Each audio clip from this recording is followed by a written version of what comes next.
7 days of unleavened bread.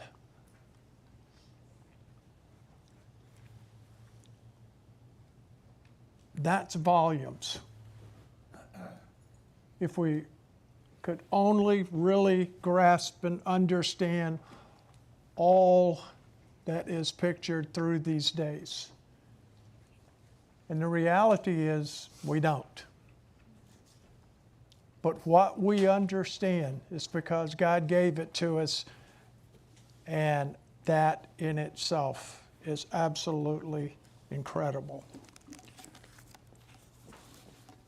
So here we are on the last day, the 7th, the last day of the days of unleavened bread. And any way you want to look at it, what an awesome and loving God we worship.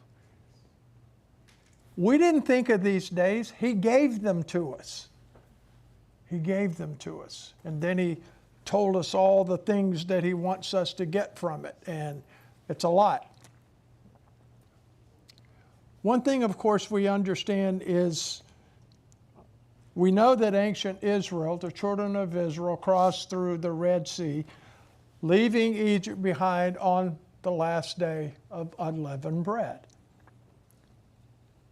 So I want to start by asking, do we know the purpose of the Exodus from Egypt?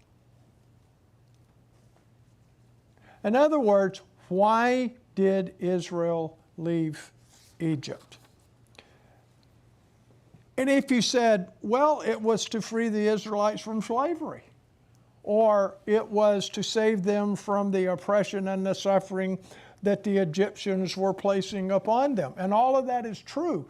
And if you answered anything similar to that, then you probably would be in line with about 99% of those answering the question. And yet, I think all of us, of course, would want to know the answer from God. How would He answer that question? And here's the thing, the fact is, He did give His answer. He told us.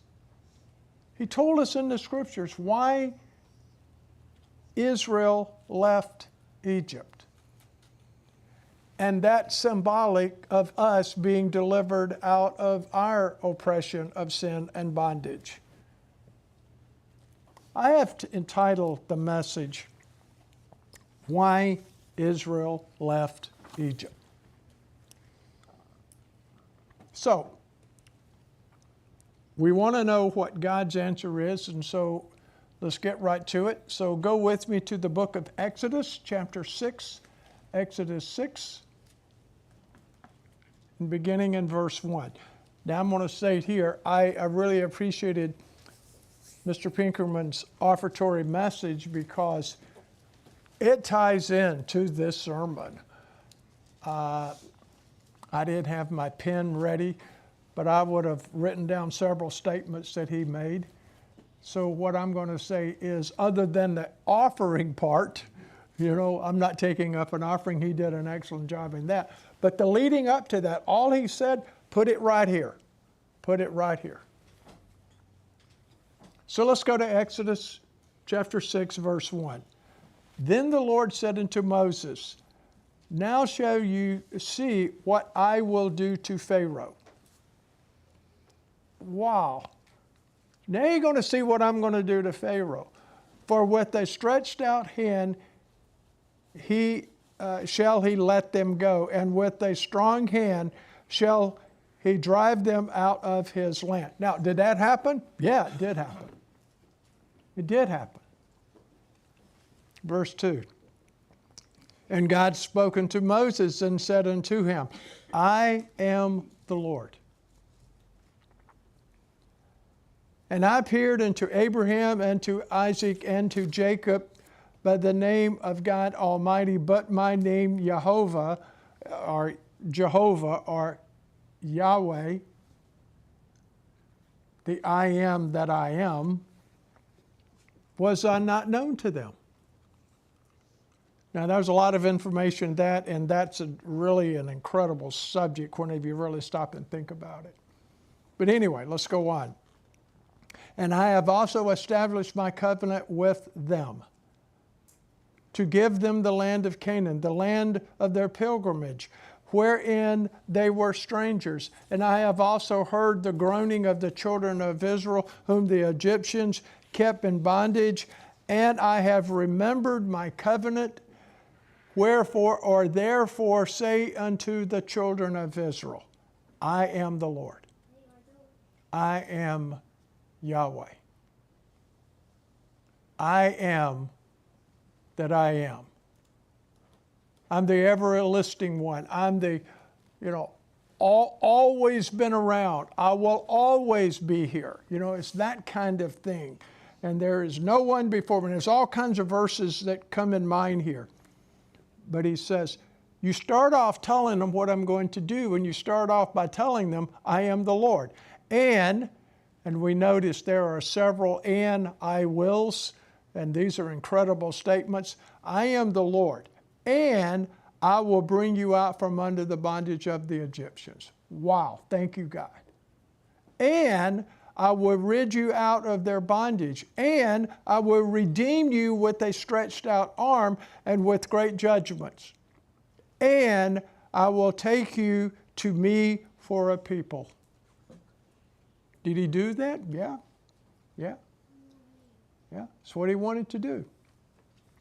And I will be to you a God, and you shall know that I am the Lord your God, which brings you out from under the burdens of the Egyptians, and I will bring you into the land concerning the which I did swear to give to Abraham, to Isaac, and to Jacob, and I will give it to you for an inheritance. Now, it's not stated here, but there is understood, because I am God. I am the Lord God. Wow. I mean, just any way you want to look at this, this is from the very beginning. Moses had not at this point even gone back to Israel. And God is already telling him, this is what I'm going to do. And when you get there, this is what I want you to tell them. And you start off by saying, I'm God, and implying from that a lot of things, inferring that I can carry out what I said I'm going to do. And then he proceeds to do this. So what we see is God brought Israel out of Egypt, and he did it to create a relationship with his chosen people. Because see, here's the thing. God chose them. And it started way back with Abraham, and then it was given on to Isaac and then to Jacob. We know that. We read that. But he chose them. And you know the story. I mean, you know that. He tells Abraham, he says, I want you to get out of the land because I'm going to be your God. You're going to be a special people to all of the people of the earth. And he goes from there. God goes from there. And he wanted from that very moment to create a relationship with his chosen people, the children of Israel. That he started back with Abraham, Isaac, and Jacob. You will be my people, and I will be your God. Brethren, please understand, that is a relationship. Let's remember, God promised. He gave his word. Do you think that he's going to always keep his word? Silly me, I think so. God promised to make Abraham's seed his people and to give them a land.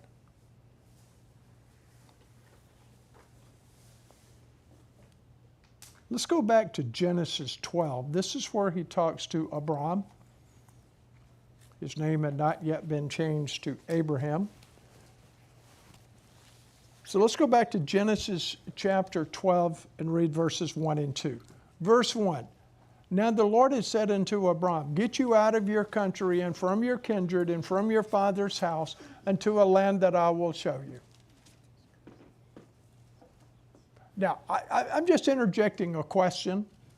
How many of us would have jumped up immediately and left?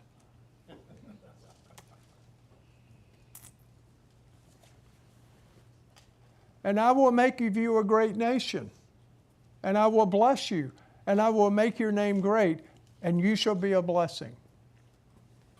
Let's also remember that Abraham's seed, the children of Israel, had lived in Egypt for some 430 years. Now, there's no indication that they were in slavery for all of that time. In fact, I think the indication is they were not in slavery all of that time. Now, we don't really know how long it was.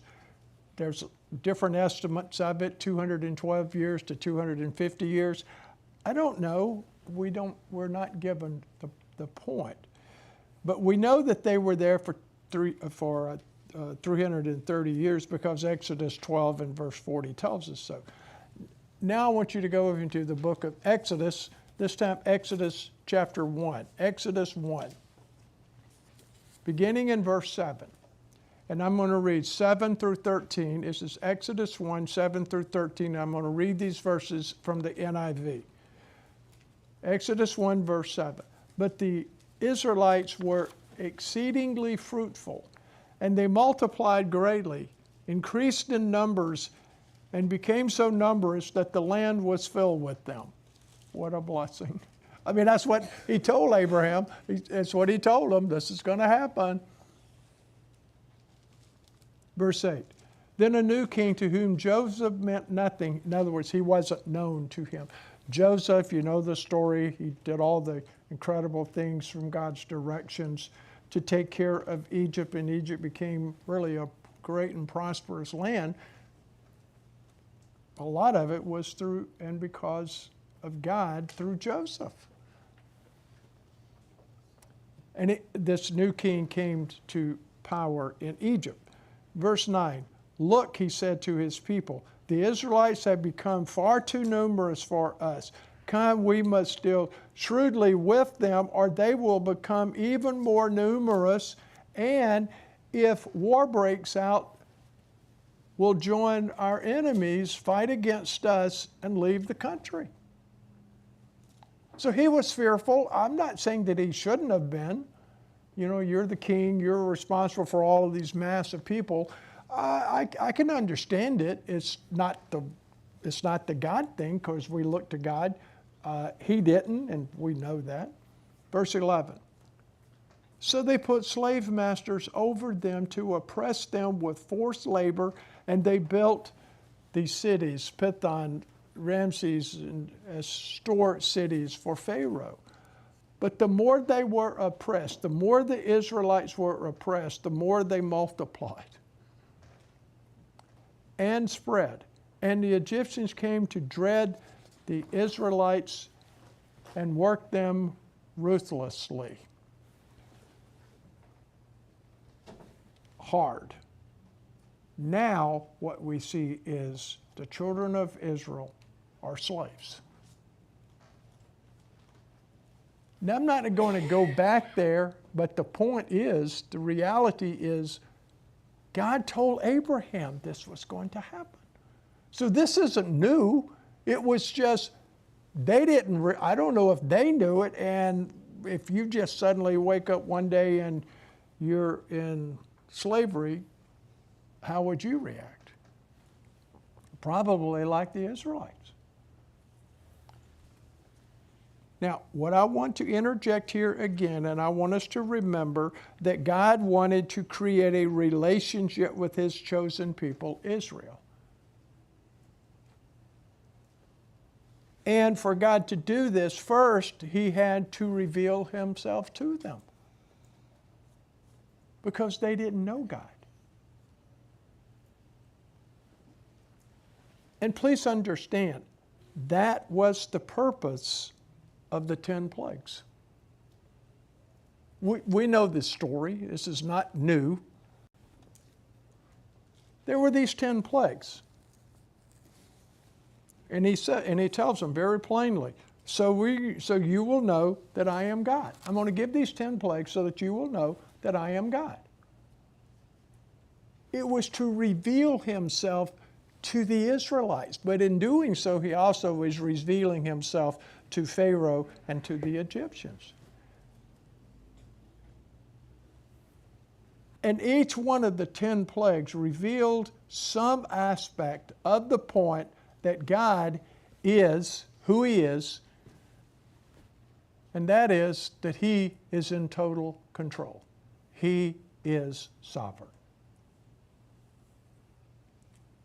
And brethren, this is a major lesson that we are to learn from the 7 days of unleavened bread.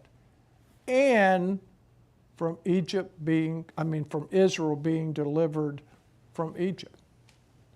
For example, we're not going to go through the 10 plagues. I'm going to make comment about 2 of them. The plague of lice, for example.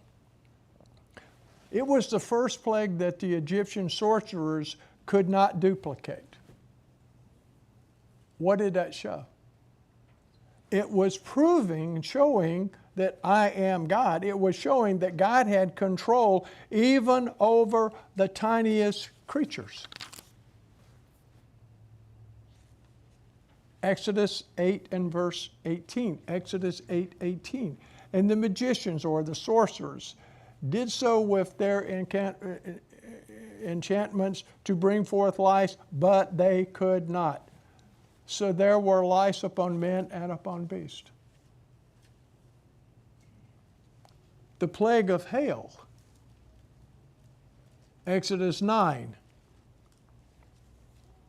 and verse 24. Exodus 9:24. And there was also hail, and fire mingled with the hail. We're going to come back to that phrase in just a moment. Was very grievous, such as was none like it in all the land of Egypt since it became a nation. They had never, it's saying, we've never seen anything like this. The Orthodox Jewish Bible or Orthodox Jewish translations uses that phrase, fire flaming amid the hell. What that is showing us is that while these godless Egyptians had a different God for each natural force, and it says, we've never seen anything like that. The one and only God, the God of Israel, controlled all, even competing forces like rain and the lightning. That's what this phrase means, fire flaming amid the hell. And they said, we've never seen anything like this. And we could go through all 10 of them, and of course the one we all know, of course, is the death of the firstborn. And I'm not even going to really go into that because we know this. So I want to state here, this relationship that God was establishing with Abraham's seed, these slaves, the children of Israel, was a relationship of love. Therefore, he had to show them that he saw and that he cared about their affliction. He had to reveal himself to them, and he did that through the plagues. And he had to show them, demonstrate to them that he cared about them. He saw, he understood what they were going through. And so the Israelites had to feel taken care of by God. And we just saw 2 points, and I want to restate them here. The first one is God is in total control over everything. 10 plagues demonstrated that. And the second point I want to state that we have just seen is that God cares about his people. Putting it in the context of this point, that it's a relationship of love, God cares about his people because He loved them. Yes, he was God. He loves all people.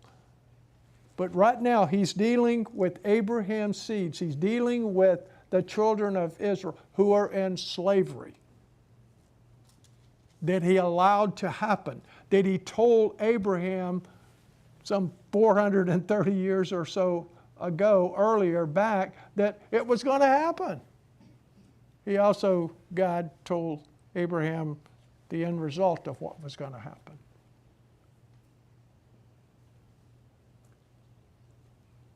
So the Israelites had to feel taken care of by God. And yet, please understand, and this is a big point, the relief from their suffering, their freedom from their slavery, was not the goal of the Exodus. I'm going to repeat that. The relief from their suffering, their freedom from their slavery, was not the goal of the Exodus.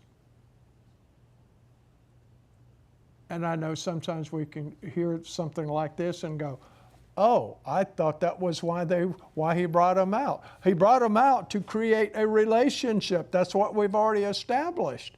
It wasn't just to free them. Now, of course, we do realize it was necessary for the purpose of establishing this relationship, the true goal of the Exodus.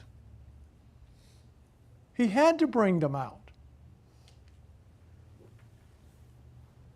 I think most of us can identify, or at least to some degree, with the slavery and the liberation of the black slaves in our U.S. history, with the slavery and liberation of the children of Israel. We can make a comparison. I think we can do that. And yet, at the same time, I want us to understand there is a vast difference between the two. I'm not making light of what the black people went through in this horrible slavery that they went through in this country and in other countries. I'm not making light of it. I'm just saying we can understand, to kind of draw together, but there is a vast difference. The differences can be seen when Abraham Lincoln signed the Emancipation Proclamation on January the 1st, 1883, that freed the black slaves. His purpose was to free them from slavery, not to establish a relationship with them. That was the purpose. And it was a necessary purpose, and it was a right purpose, and it was good. But there is a difference between these two slaveries. So I want us to understand, I want us to realize with God, the greatest good is not relief from slavery or from suffering, but rather a joining, a connection, a relationship with God. And we learned that often involves some degree of suffering. I mean, we are told that we have to use the term, have to go through the sufferings of Christ. And we see that in several different passages. Now, I'm not going to read any, but I am going to at least reference one, and you can put it in your notes, and you can, either you already know it or you can look it up later. And that is in 1 Peter 2 and verse 21. It says, we're going to suffer. We're going to suffer the sufferings of Christ.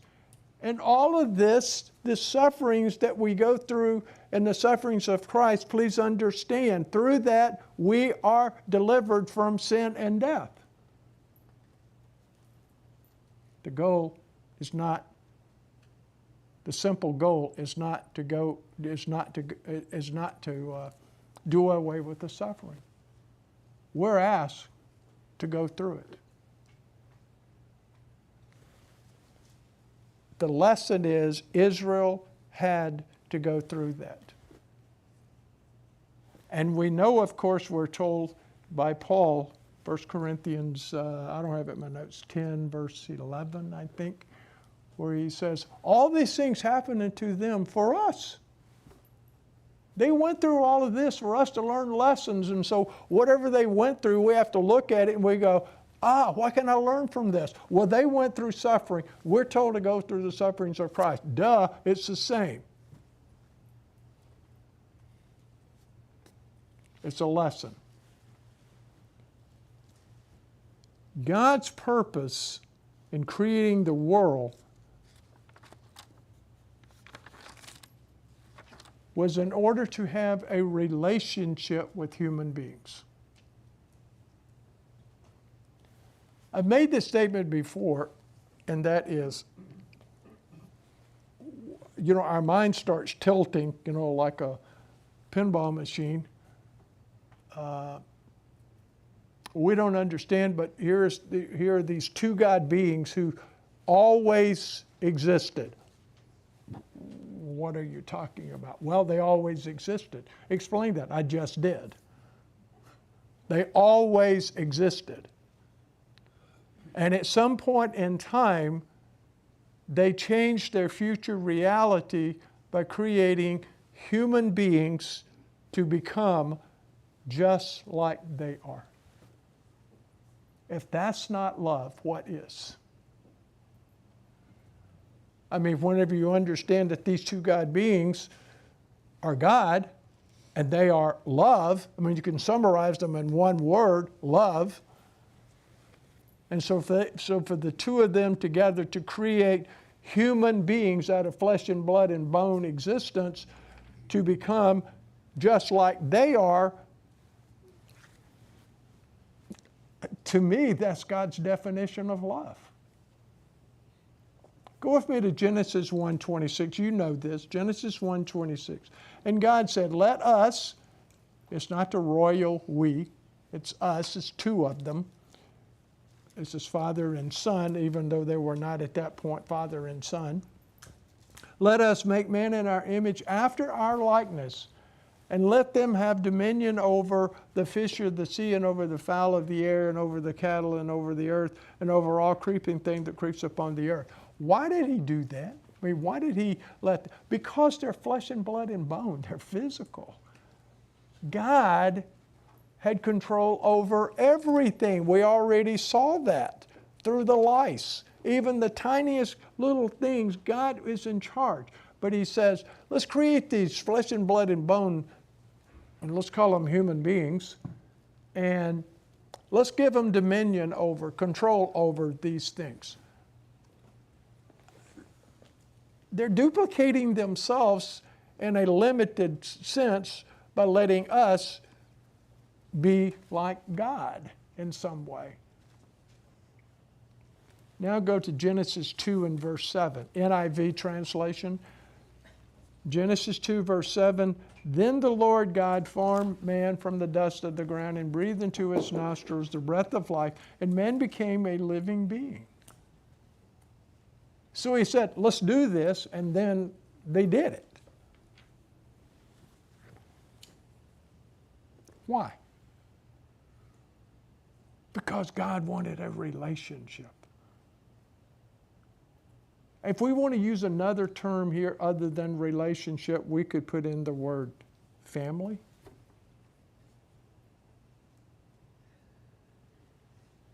And family and love should be synonymous. But we live in a society and we live in a world that's not so. It should be. Because we were made in the image and the likeness of God. And so for us, it should be. And when you really think about it, there are only two states of being. Now, what I mean by two states of being, I mean being joined together or being separated. You may break it down in some other way, but it's either We're joined together or we're not. Being joined together or connected to God means, or we can see it in the same way that we are to be joined together and connected to our wife or husband and parents and children and friends and neighbors. We're to see that we're to be joined together. And we really stop and think about it. That is the purpose of life, is to be joined together, a relationship of love.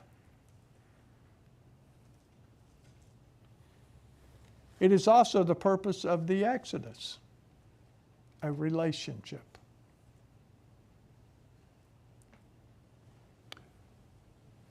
So another lesson that we can learn from the Exodus is learning to trust God in everything.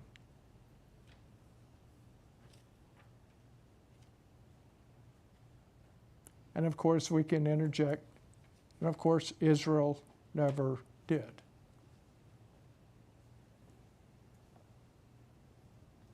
And of course, then we can add in with the question, but do I? And make it personal. You see, Brennan, from God's first revelation to Moses at the burning bush, that's in Exodus 3, verses 8 and 9. God made it clear, He made it very clear, that Israel's redemption did not mean just slavery to freedom. No, it meant an actual geographical relocation from Egypt to a promised land. The promise that was made to Abraham. I'm going to select you, and down the line there's going to be a whole group of people. They're going to be called the children of Israel, and I'm going to take them out of slavery, and I'm going to take them to this promised land where they can live out my laws, live my way of life. And they can do this, and so all the world can see and understand who I am. Did that happen? Of course not. Of course not.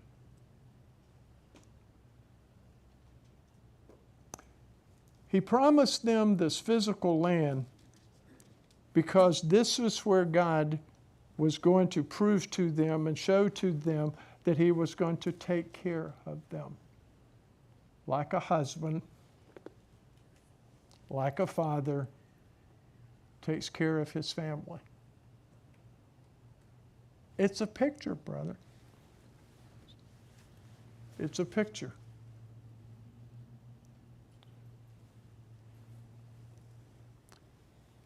So when the children of Israel had journeyed around for 40 years in the wilderness because of their rebellion, because way back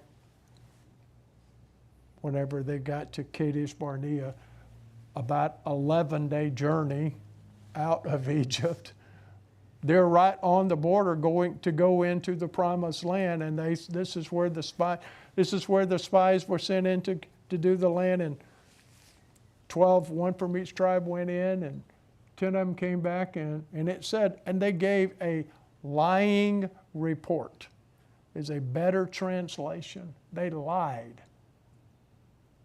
It was a land flowing with milk and honey, and there were people that were bigger than they were, and they said, oh, we're like grasshoppers to them. No, they were not. And besides, as Caleb says, what does that have to do with the God's in charge? He can take care of us, which was the purpose.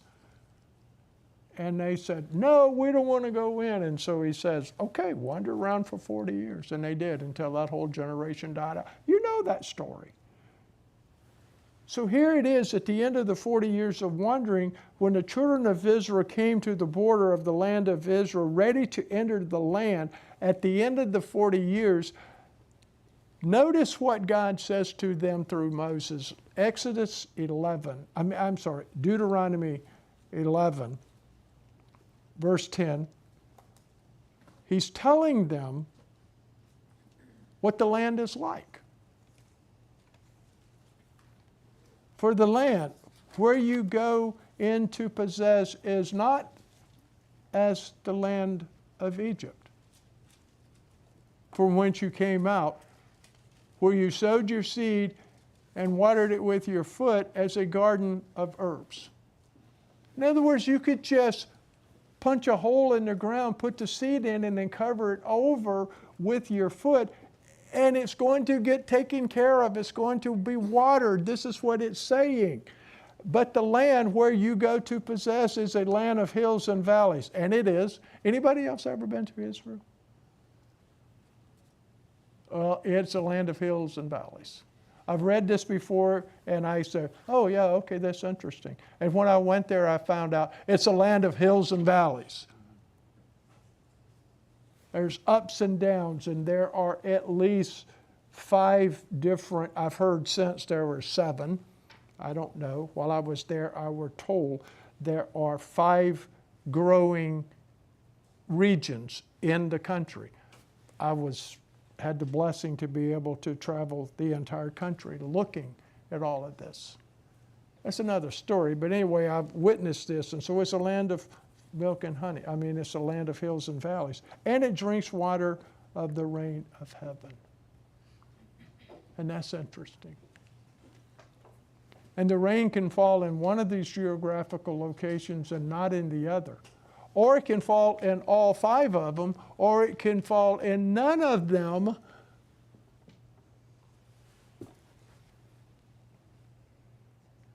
That was not like Egypt. Yeah, it was not like, because you see, they had the Nile River.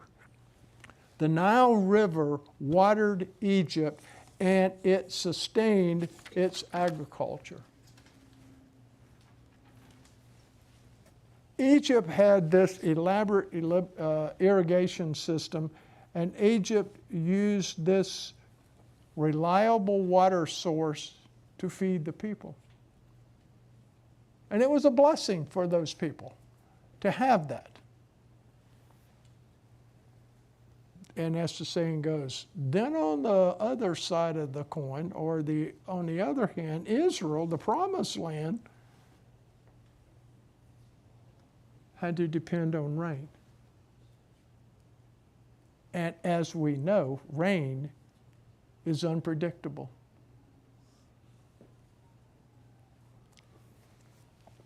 I mean, think about it, knowing exactly when the rain was going to fall, where the rain was going to fall, how much rain was going to fall, and whether it was going to fall as a gentle rain that was going to be easy to absorb into the ground, into the earth, or it was going to be a gush of rain that would flood and cause damage, all are unpredictable. That's the land they were going to go into.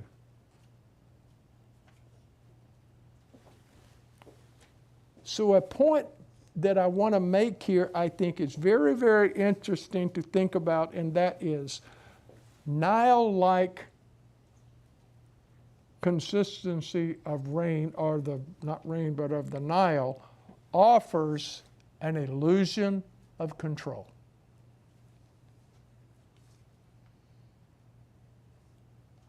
However, the truth is, life is unpredictable, and no one really knows what is going to happen tomorrow. Therefore, as believers, us, part of the body of Jesus Christ today, the Church of God, our coming to it meant there are uncertainties in our lives will lead us to acknowledge our total dependency on God.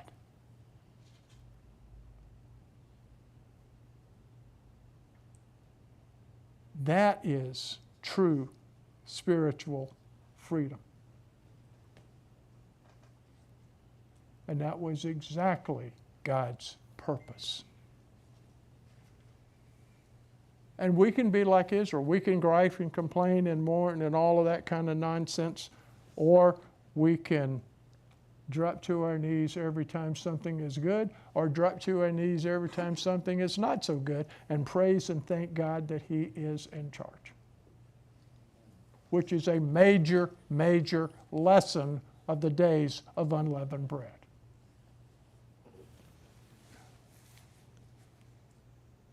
So another major lesson that we learn from the Exodus is learning to trust God in everything.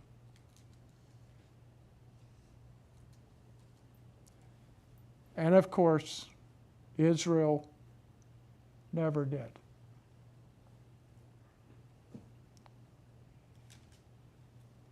Now, another lesson that we can see from the days of unleavened bread in Israel deliverance from Egypt is we must never give up hope. We must never give up hope. I mean, as we know, Israel was a superpower, the most advanced nation on the face of the earth at that time. And this oppressive government had absolute control over the life and death of its people, including the Israelites. Go with me to Exodus 1 in verse 22. Exodus 1 in verse 22. And we'll read this from the NIV. Then Pharaoh gave this order to all his people. Every Hebrew boy that is born you must throw into the Nile, but let every girl live. Total control of life and death.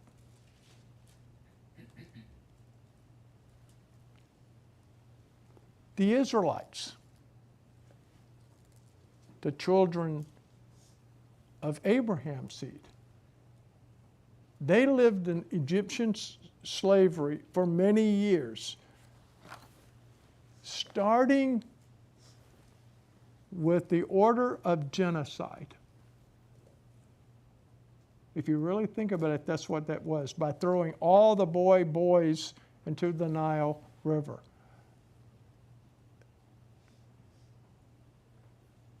I mean, I just have a question. Can we even imagine such a thing? It's hard to. But it's real. And yet, here's the thing. Apparently, this torture and this oppression continued the entire time the children of Israel were slaves in Egypt. And so however long that period of slavery was, this was going on.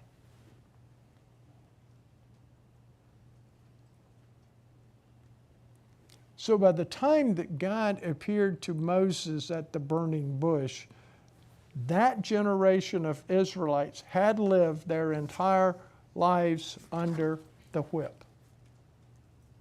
Their only hope was that there would be a new government that would lighten their load. And yet, when the reigning Pharaoh died, we've read his successor was just as cruel and oppressive, in some ways even more so. Exodus 1 verse 8, NIV, Exodus 1 verse 8, then a new king to whom Joseph meant nothing came to power in Egypt. Exodus 2:23, NIV, Exodus 2:23, during that long period the king of Egypt died. The Israelites groaned in their slavery and cried out, and their cry for help because of their slavery went up to God. Do we think that God wasn't aware of it all the time? He was totally aware of it.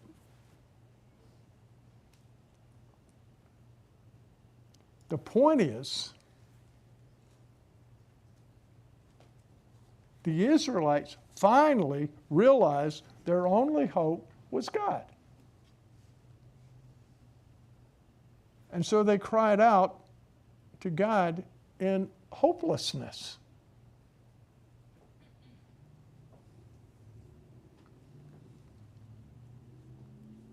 Brethren, believing in God shows us there is no situation, there is no diagnosis, there is no military threat that is beyond God's control.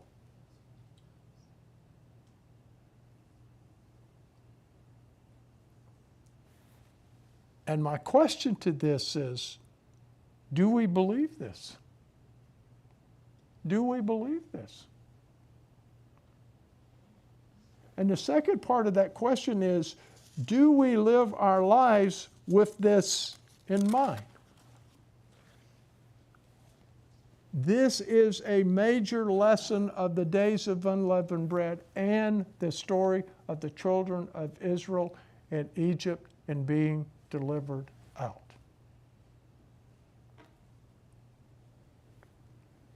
And of course, we know what God did. He immediately responded by appearing to Moses and promising them deliverance, redemption. Exodus 3, verse 7 through 9. Exodus 3, 7. And the Lord said, I have surely seen the affliction of my people which are in Egypt. Let me go back and reemphasize. I have seen the affliction of my people. Just their crying out to him, God didn't wake up and go, oh, I need to go down and take care of these people. He's telling Moses, my people, which are in Egypt, and have heard their cry by reason of the taskmasters or the slave masters, for I know their sorrows, and I am come down to deliver them out of the hand of the Egyptians, to bring them up out of the land unto a good land and a large, unto a land flowing with milk and honey, unto the place of the Canaanites and the Hittites and the Amorites and the Perizzites. Oh, it doesn't say that. It's the land of all these people who are in this land and they're trespassing. Verse 9, therefore, behold, the cry of the children of Israel is coming to me, and I have seen the oppression wherewith the Egyptians oppressed them. I know what is going on. So what God is stating through this is He wants a relationship. He wants a relationship. When Moses returned to Egypt with this incredible news of deliverance, what did he find among the Israelites? Well, he found a people that were broken and hopeless.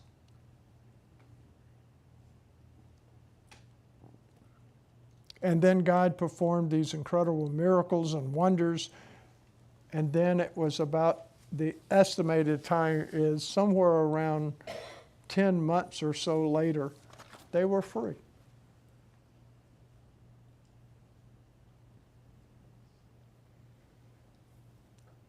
Brethren, this mighty Egyptian superpower, again, we know the story. They were reduced to rubble.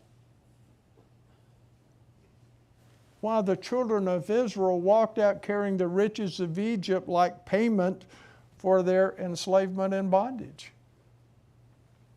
Exodus 12, verse 36. Exodus 12, verse 36. I'm going to read this from the New King James Version. Exodus 12, 36. And the Lord had given the people favor in the sight of the Egyptians, so that they, the Egyptians, granted them, the Israelites, what they requested. Thus they plundered the Egyptians. That's what it says in the NIV. That's what it says in the New American Standard Bible. The King James says, spoiled the Egyptians. And I think all of the words are good words. What we need to remember is God is not limited by nature or physical. And we tend to think He is. God, if you could only do, what do you mean only do this? He could do whatever he says He's going to do. But we have to remember, He's always going to do it when the time is right for Him and for us, for his purpose. What is he working out? So therefore, we need to remember and realize that, again, no situation, no disease, no diagnosis, no military threat is beyond God's control. Nothing. Therefore, there is no room for hopelessness and despair in a God-run world.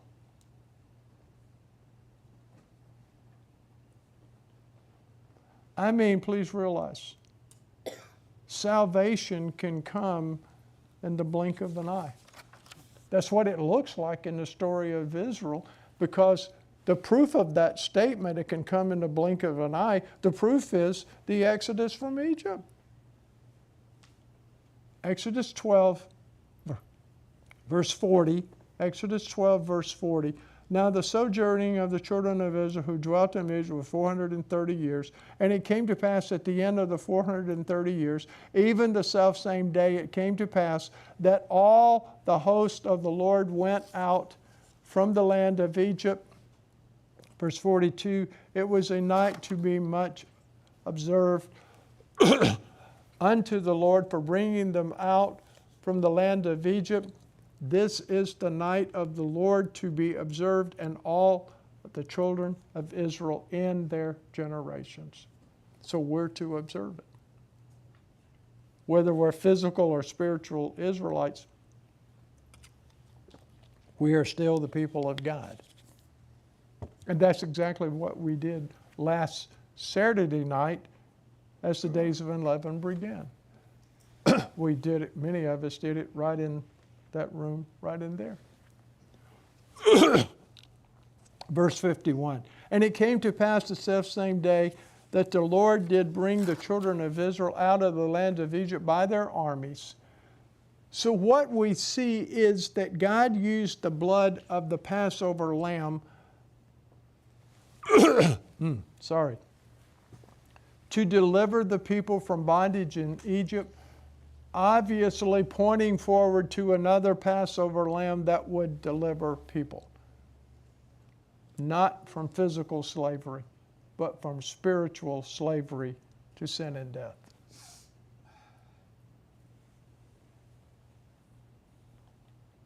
And what was the purpose for both these deliverers? Well, because the awesome and powerful and loving and merciful God, He wants a relationship. You go, is He ever going to get off this theme? And the answer is no, never. He wants a relationship with all those who choose to follow His way of life. He wants to have this relationship with all those who come to live life as instructed by our Lord and our Savior Jesus Christ. As we can see that He instructs us, it's over here in Matthew 22:37. You know this verse.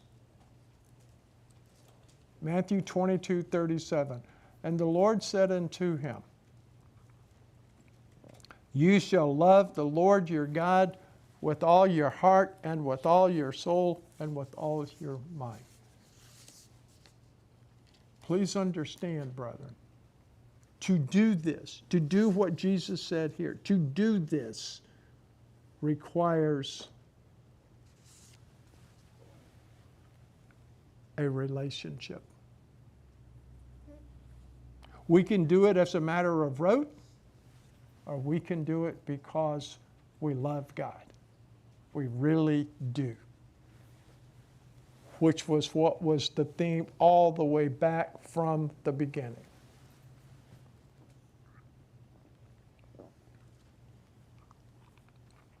So I ask, where is our heart and minds?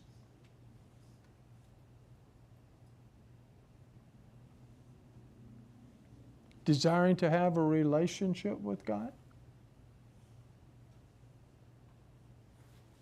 I pray so. I pray that's exactly where we are. And I stated this earlier, and I want to repeat it here at the end of this. Paul tells us, all of this happened to Israel for us. It happened to them. They went through it. It's written down. It's recorded for us.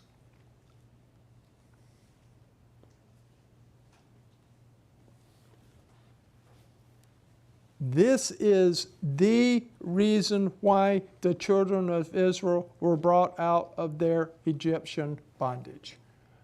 And brethren, this is also why we have been delivered from our personal bondage to sin and death.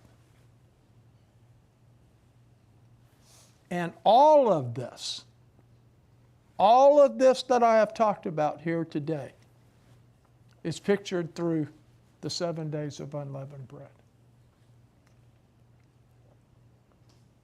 So again, I state to all of you, happy Holy Day.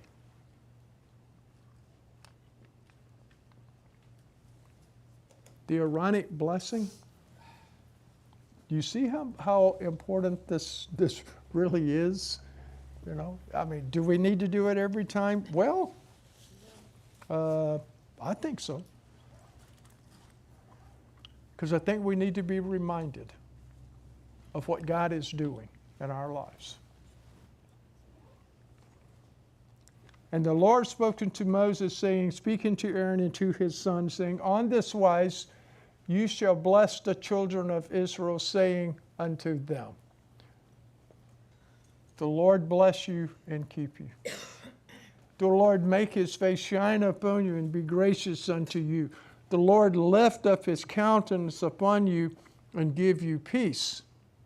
And they shall put my name upon the children of Israel, and I will bless them. Brother, we just went through and continuing to go through and all the way to sunset. 7 days of unleavened bread where God is proving to us over and over and over that he loves us, that he has blessed us, that we know things that others don't yet understand. And that's okay. The point is coming when they will. We are blessed now. I love you all very, very much. And thank you.